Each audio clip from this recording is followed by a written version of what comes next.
और इजराइल कहता है कि यह ईरान रूपी ऑक्टोपस का एक भुजा है जिसको हम काट के रहेंगे। उसके कई संपत्तियों को करीब $8 बिलियन के आसपास बताया जा रहा है कि अभी अमेरिका ने वो सीज कर रखा है। तो ईरान इस समय डोमिनेटिंग पोजीशन में है क्योंकि उसके पास सबसे बड़ा हथियार होर्मुज है।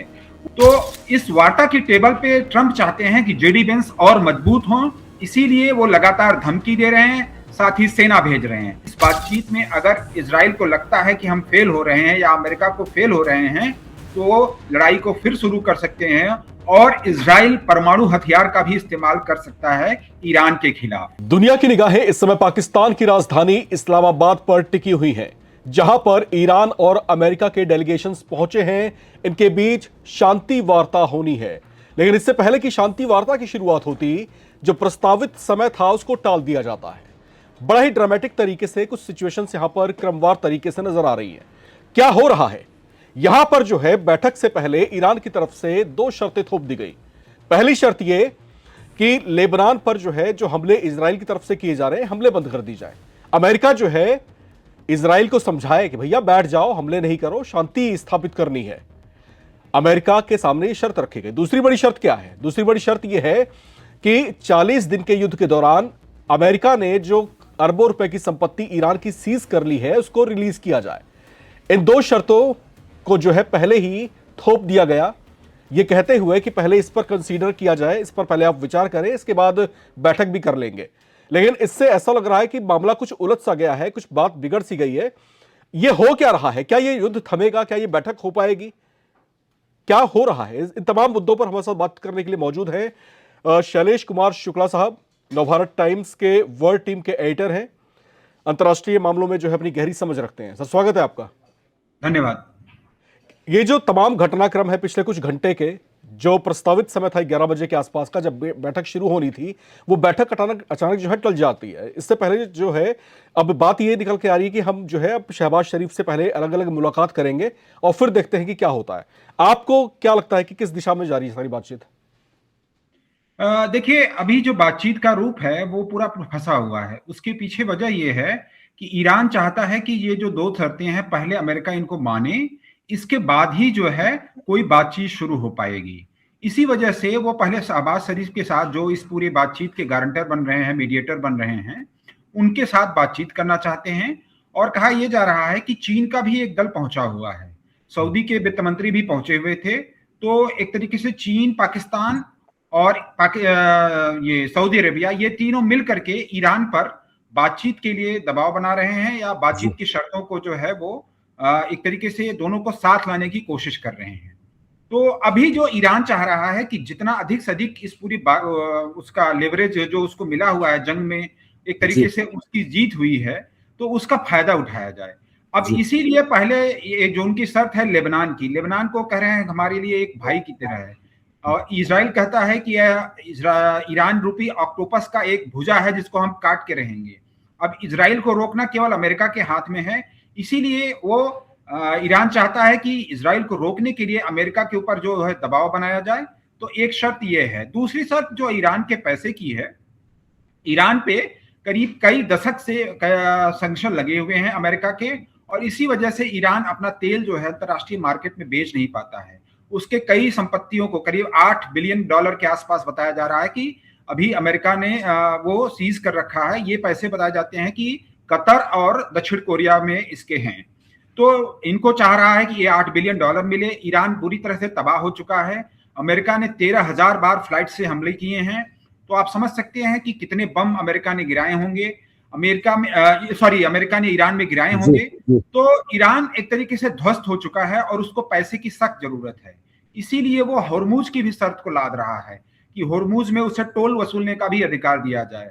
तो अभी ये बातचीत फंसी हुई है, और जब तक शहबाज शरीफ और अमेरिका ये गारंटी नहीं देते हैं कि लेबनान में बंद होगा युद्ध और पैसा जो उसका फंसा हुआ है वो उसको मिलेगा, तब तक बातचीत डिले होती है। लेकिन शैलेश जी, यहां पर देखिए, अब बात यहां पर अगर हम ईरान की कर रहे हैं और ईरान पर अगर ये एलिगेशन पुट ऑन करने की कोशिश कर रहे हैं कि भैया तुमने दो शर्तें थोपी हैं बैठक से पहले, इसी वजह से सारा मामला अटक रहा है।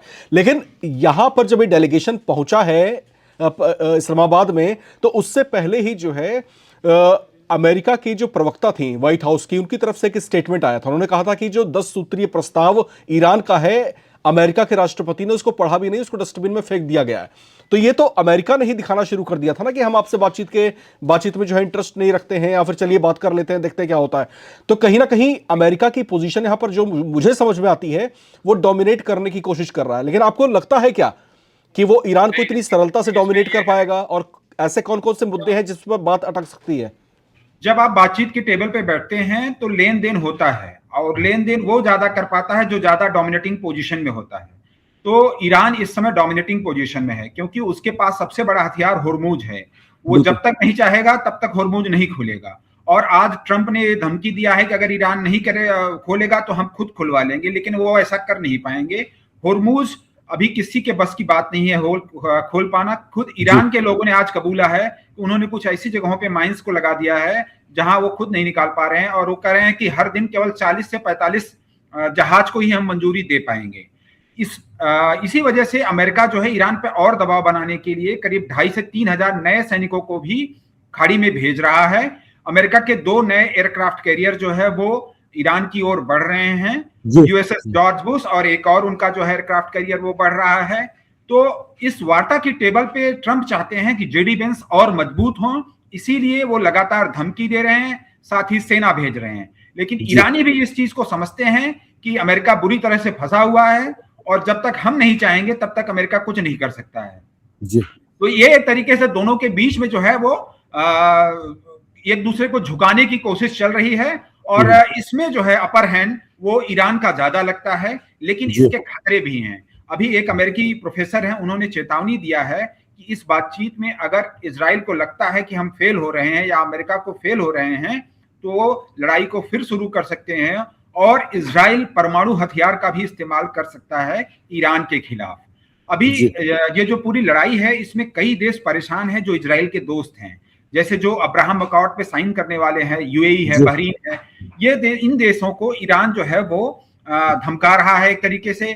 यूएई का तो नाम भी नहीं ले रहा है, उसके ऊपर लगातार मिसाइल भी हमले किया है। सबसे ज्यादा अगर कोई देश बर्बाद हुआ है तो ये यूएई हुआ है, और यूएई इस पाकिस्तान के मध्यस्थता से काफी भड़का हुआ है, और वो चाहता है कि ईरान को किसी भी तरीके से झुकाया जाए, होर्मुज के रास्ते को बिना टोल के खोला जाए। तो इजराइल अपने दोस्त यूएई को खोना नहीं चाहता है, और यूएई इजराइल का एक जो वो है गठबंधन है वो मजबूत होता दिख रहा है।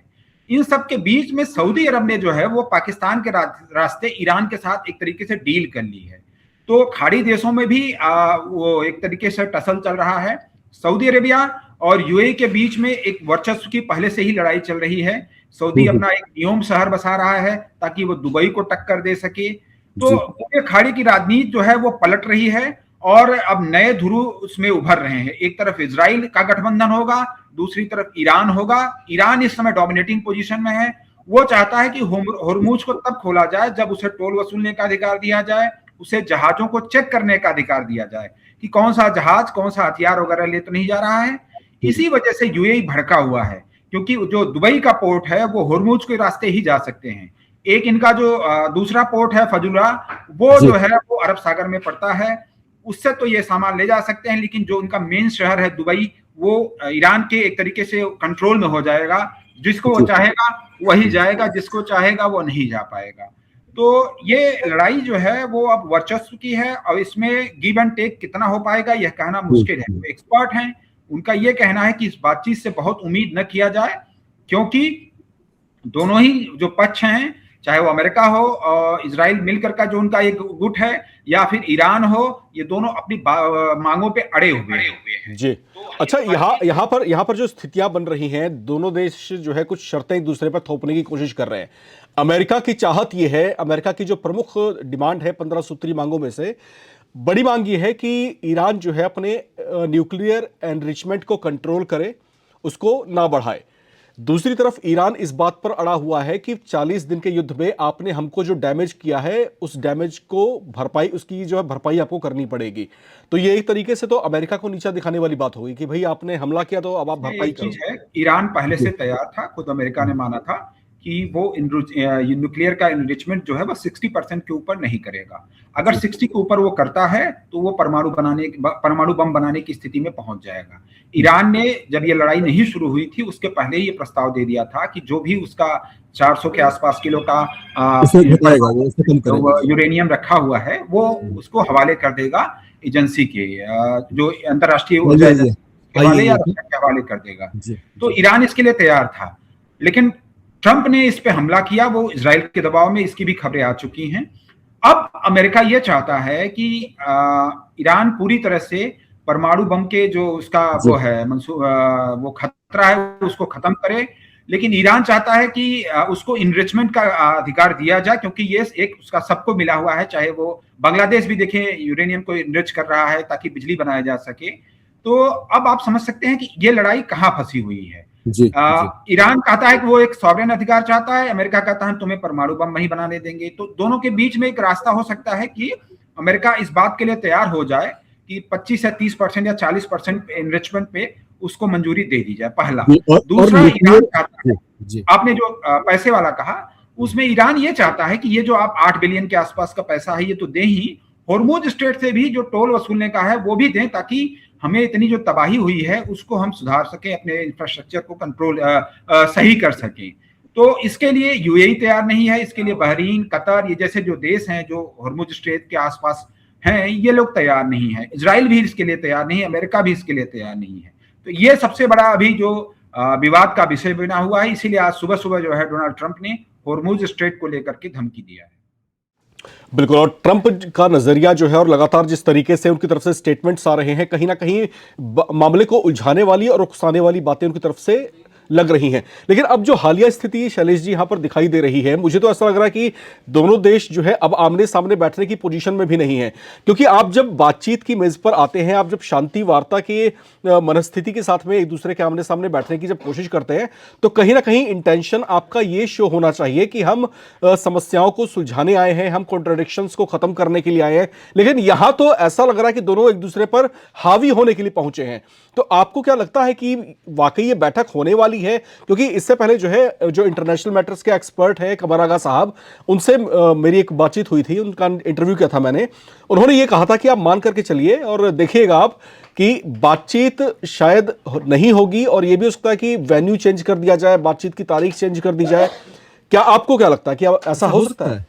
देखिए, बातचीत होनी है और होगी। उसकी वजह यह है कि चीन का काफी दबाव है ईरान के ऊपर भी, और पाकिस्तान एक ऐसा देश है जिसमें अभी मतलब उसके बॉर्डर जो है ईरान से लगते हैं। अगर ये लड़ाई शुरू होती है, पाकिस्तान अमेरिका का पिट्ठू देश है, जो कहेगा उसको करना पड़ेगा। अगर अमेरिका घुसता है तो ईरान में घुसता है तो उसको पाकिस्तानी एयर स्पेस का इस्तेमाल करना पड़ेगा।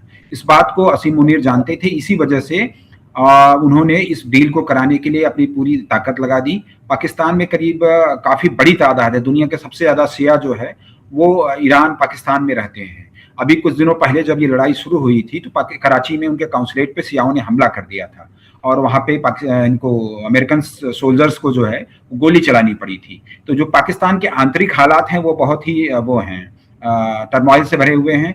असीम मुनीर को डर है कि अगर ये डील नहीं होती है तो उनके लिए दिक्कत हो जाएगी। एक तो बाहरी मोर्चे पे उनको अपना एयर स्पेस देना पड़ सकता है, जैसे अफगानिस्तान में उन्होंने दिया था।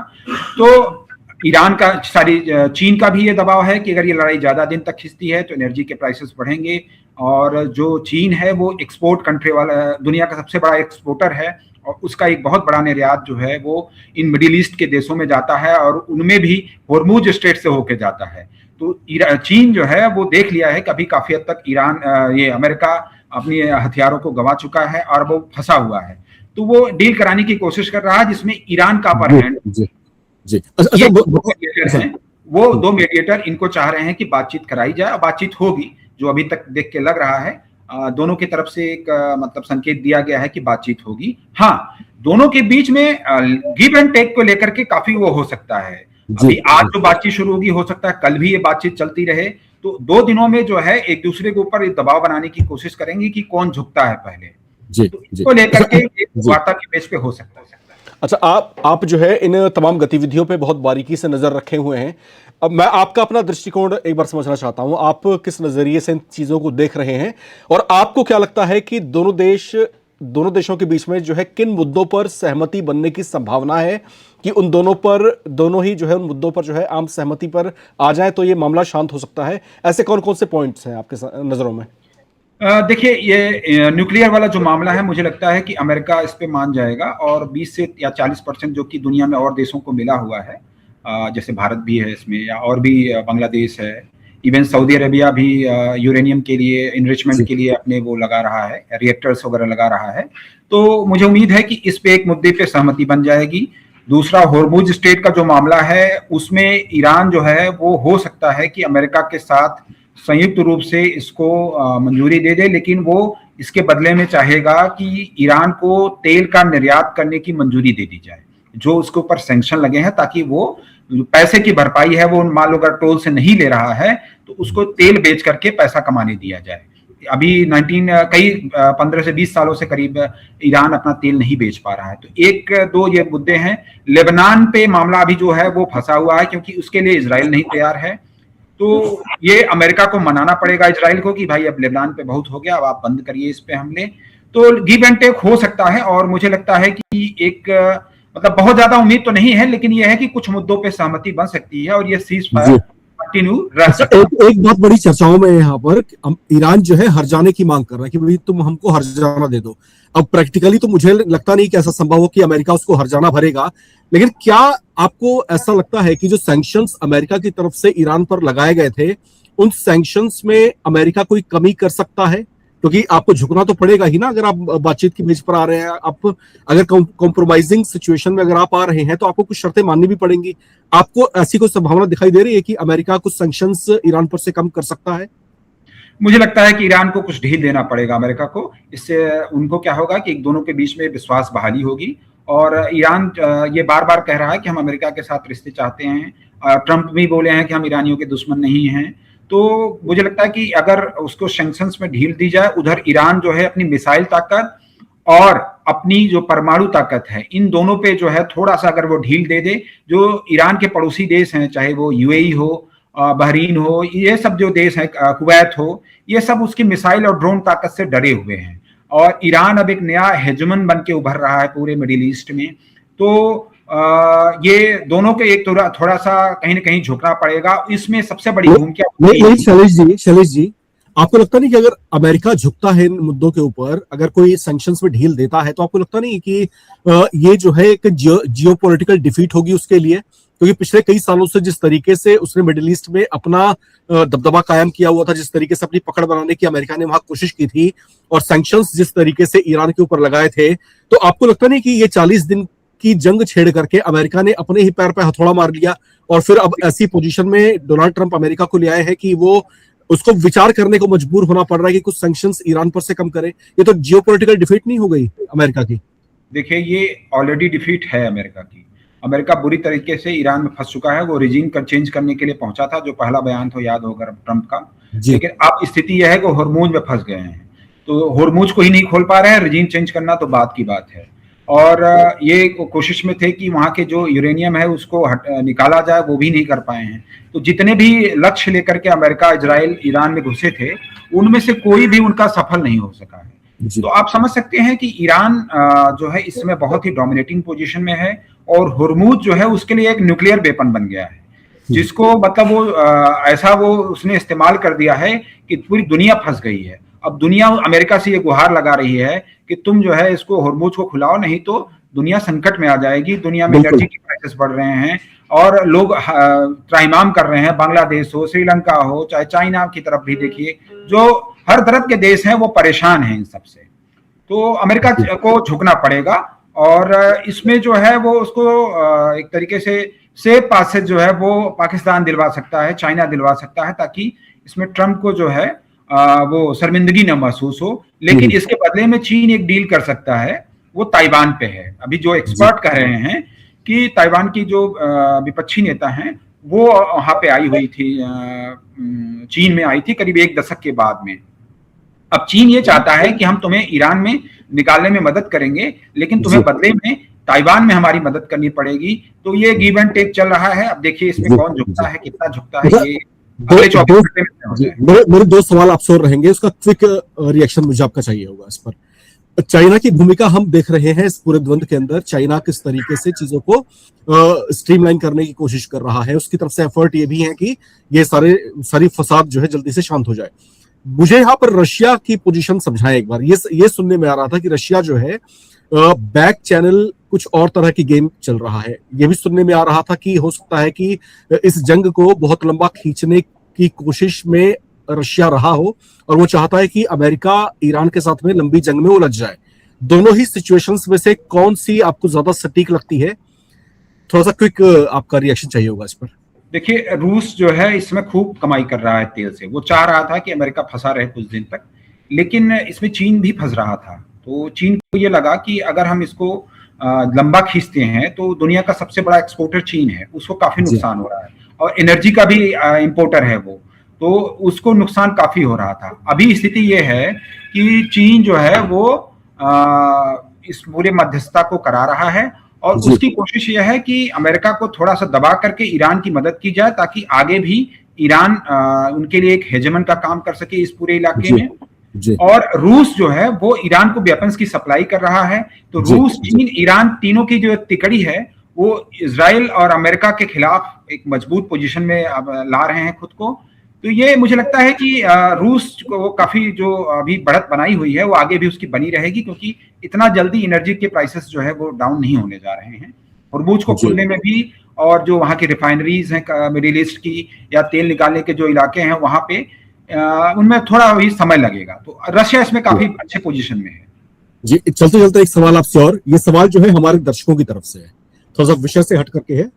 हमारे दर्शकों में बड़ी क्यूरियोसिटी है इस बात को जानने के लिए कि भाई पाकिस्तान जो है इस समय विश्व मंच पर छाया हुआ है। वहां पर जो है अमेरिका जैसी दुनिया की सबसे बड़ी ताकत और ईरान, ये दोनों देश जो युद्ध में उलझे हुए हैं, वो पाकिस्तान में जाकर के शांति वार्ता के प्रयासों में जुटे हुए हैं। तो यहाँ पर सवाल दर्शकों का ये था कि क्या भारत जो है डिप्लोमेटिकली जो है पीछे नहीं हो गया इसमें, या फिर भारत की जो अग्रणी भूमिका इसमें होनी चाहिए थी। क्योंकि भारत के संबंध जो है अमेरिका के साथ भी कमोबेश ठीक ठाक ही हैं, इजराइल के साथ भी अच्छे हैं, ईरान के साथ भी अच्छे हैं। तो भारत की जो अग्रणी भूमिका होनी चाहिए थी इस पूरे द्वंद को सुलझाने के लिए, उसमें बाजी पाकिस्तान ने मार ली। इस तरह का सवाल कुछ हमारे दर्शकों का है। आपको क्या लगता है कि भारत ने साइलेंट रह करके, खामोश रह करके समझदारी दिखाई है, या फिर वाकई पाकिस्तान से पिछड़ गया इस मामले में? देखिए, कोई भी अगर कोई अच्छा काम कर रहा है, वो चाहे सीज फायर करवा रहा हो या चाहे जो भी है, उसका हमें स्वागत करना चाहिए। रही बात भारत और पाकिस्तान की तुलना करने की, तो हमें तुलना से बचना चाहिए। भारत एक ऐसा देश है जो यूक्रेन से भी रिश्ते रखता है, रशिया के साथ भी रिश्ते रखता है। भारत एक ऐसा देश है जो यूएई के साथ भी अच्छे रिश्ते रखता है, वो ईरान के चाबहार में भी अपना इन्वेस्टमेंट करता है। अमेरिका में हमारे अभी विदेश सचिव पहुंचे हुए हैं, और भारत ने यह भी कहा है कि हम आगे भी चाबहार में मदद जारी रखेंगे। भारत सऊदी अरब के साथ भी रिश्ते अच्छे कर रहा है। इन सारे ही देशों पे ये जो है वो इनके जो है इन सारे ही देशों के साथ भारत के हैं। भारत की जो पोजीशन है वो दुनिया को जोड़ने की रही है। कल एक इजरायली एक्सपर्ट ने ये साफ लिखा भी है कि भारत को इससे मतलब वो नहीं है कि भारत पिछड़ गया है। भारत का अपना एक रुख है, भारत की अपनी एक पहचान रही है, दुनिया में शांति की पहचान रही है। हम हर जगह सपोर्ट करते हैं। लेकिन पाकिस्तान एक ऐसा देश है जो एशिया के एक ऐसे इलाके में स्थित है ज्योग्राफिकली, जो बहुत ही इंपॉर्टेंट है, वो है मिडिल ईस्ट। तो पाकिस्तान एक तरफ चीन को जोड़ता है, दूसरी तरफ ईरान को जोड़ता है, उसके बगल में दुबई है, यूएई है, उसके बगल में ओमान है, उसके बगल में सऊदी अरेबिया है, दूसरी तरफ अफगानिस्तान है। तो ये दशकों से ऐसा रहा है कि पाकिस्तान बहुत ही यूनिक पोजीशन में रहा है, और इसी वजह से पाकिस्तान लगातार दशकों से, मतलब इससे पहले आप समझे कि चीन और अमेरिका के बीच में दोस्ती कराने वाला भी पाकिस्तान था। हेनरी किसिंजर जो है वो पाकिस्तान के रास्ते वहां गए हुए थे। तो मुझे नहीं लगता कि भारत पिछड़ गया है। भारत की अपनी भूमिका है। ये जब पूरी चीजें सेटल होंगी, भारत एक बार फिर से ताकतवर होकर उभरेगा। भारत के विदेश मंत्री भी यूएई जा रहे हैं, और पाकिस्तानी ये दावा कर रहे हैं कि हाँ हम बहुत आगे निकल गए हैं, लेकिन ऐसा नहीं है। भारत इसमें बाउंस बैक करेगा, और जल्दी ही देखिएगा, अभी मार्को रूबियो आने वाले हैं, अमेरिका के विदेश मंत्री, और हो सकता है कि क्वाड की बैठक में हिस्सा लेने के लिए डोनाल्ड ट्रंप भी भारत आए। तो ये घटनाक्रम है, और पाकिस्तान अपनी यूनिक जो ज्योग्राफिकल उसकी पोजीशन है उसका फायदा उठा रहा है, साथ ही साथ रिश्ते हैं वो उसमें काफी मदद कर रहे हैं। बिल्कुल। अब भारत की जो नीति है अंतर्राष्ट्रीय नीति जो है हिंदुस्तान की वो गुटनिरपेक्ष नीति है। हम किसी युद्ध में किसी एक पक्ष का साथ नहीं देते। भारत ने इसकी घोषणा पहले ही की हुई है, हमारी नीति ही ऐसी है। तो यहां पर ऐसा मत समझिए कि भारत का साइलेंस जो है इस पूरे मुद्दे से उसको दूर कर रहा है। आप इस बात की तस्दीक ऐसे भी कर सकते हैं कि जो ईरान के राष्ट्रपति हैं पेज़ेश्कियान, उनकी तरफ से एक स्टेटमेंट आया था, अगर आपने सुना हो तो। उन्होंने कहा था कि भारत हमको जो है सपोर्ट कर रहा है, किस तरह का सपोर्ट मिल रहा है उसको हम खुल के नहीं बताना चाहते। तो यहां पर आप मान करके चलिए कि हिंदुस्तान का साइलेंस है अगर, और वो खुल करके मैं एक चीज कहना चाहूंगा, भारत ने ही प्लीज। ईरान के जो वो युद्धपोत आया था उसके नौसैनिकों को शरण दे रखी है, रक्षण दिया था बिल्कुल। और उनको बचाने के लिए जब अमेरिका ने हमला किया था उनकी पनडुब्बी पे, तो भारत ने अपने युद्धपोत को भेजा था ताकि उनके जो जी। सेलर्स मारे गए हैं उनकी लाशों को निकालने में मदद किया जा सके। तो भारत जो है वो एक अच्छी भूमिका निभा रहा है। बस पाकिस्तान अपनी ज्योग्राफिकल और चाइना और ईरान के पड़ोस की वजह से एक यूनिक पोजीशन में है। और दूसरा यह है कि पाकिस्तान एक अमेरिका के लिए एक ऐसा देश रहा है जिसका वो हमेशा से इस्तेमाल करता रहा है अपनी छवि को बचाने के लिए। तो इस वजह से पाकिस्तान इसमें फायदे में है जी। और भारत जो है चीजों को बहुत अच्छे तरीके से बैलेंस कर रहा है। तीनों देशों के साथ में उसके ताल्लुकात बेहतर बने रहें, फूक फूक के कदम रखे जा रहे हैं, चीजों को बेहतर तरीके से बैलेंस करने की कोशिश हिंदुस्तान की तरफ से है। लेकिन इस समय दुनिया की निगाहें इस्लामाबाद में टिकी हैं, जहां पर जो है अमेरिका और ईरान के प्रतिनिधिमंडल पहुंचे हुए हैं। बातचीत की मेज पर इनको इस समय तक आमने सामने होना चाहिए था, लेकिन कुछ ऐसा हुआ जिसकी वजह से ये बैठक शायद टलती हुई दिखाई दे रही है। क्या होगा आगे? क्या यह युद्ध समाप्त होगा? क्या शांति की स्थितियां फिर से कायम हो पाएंगी, या फिर चीजें फिर वहीं पर आके अटक जाएंगी जहां पर शांति वार्ता की शुरुआत के प्रयास शुरू हुए थे? क्या होने वाला है, इस पर अभी जबरदस्त तरीके से सस्पेंस कायम है। तमाम अपडेट्स के साथ हम फिर आपके बीच हाजिर होंगे। शैलेश जी, अंतरराष्ट्रीय मामलों के विशेषज्ञ, एनबीटी की जो वर्ल्ड टीम है उसके एडिटर, हमारे साथ जुड़े हुए थे। सर, बातचीत के लिए आपका बहुत बहुत शुक्रिया। धन्यवाद। और जो दर्शक इस समय हमारे साथ जुड़े हैं, कहीं जाए नहीं, आपकी अपनी क्या राय है, इस तमाम गतिविधि को आप किस तरीके से देख रहे हैं, उस पर अपनी राय लिखकर जरूर कमेंट बॉक्स में शेयर करें। देखते रहें नवभारत टाइम्स।